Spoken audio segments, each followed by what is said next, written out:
আমন্ত্রণ জানাচ্ছি 1 মিনিটে আজকের বাংলাদেশে, সাথে আছি আমি তানজির রহমান। রেমিটেন্সের সুবাতাস 28 দিনে ছড়ালো $2 বিলিয়ন। আন্দোলনে নিহত হাজারের বেশি, চোখ হারিয়েছেন 4 শতাধিক, জানালো স্বাস্থ্য মন্ত্রণালয়। প্রয়োজনীয় সংস্কার শেষে নির্বাচনের রূপরেখা ঘোষণা করবে সরকার, জানালেন মির্জা ফখরুল। শহীদদের আবেদনের কথা পাঠ্যপুস্তকে থাকতে হবে, জানালেন জামায়াতের আমির। সাবেক 8 মন্ত্রী ও 6 সংসদ সদস্যের দেশত্যাগের নিষেধাজ্ঞা। কালো টাকা সাদা করার বিধান বাতিল হচ্ছে।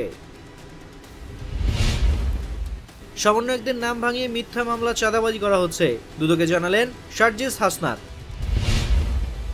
সুনির্দিষ্ট তথ্যের ভিত্তিতে মামলার পরামর্শ মানবাধিকার কমিশনের। বিশেষ নিরাপত্তা বাহিনী আইন সংশোধনের অনুমোদন।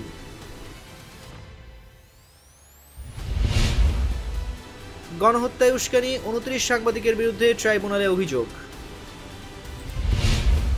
এখানেই শেষ করছি 1 মিনিটের আজকের বাংলাদেশ। এতক্ষণ সঙ্গে থাকার জন্য ধন্যবাদ সবাইকে।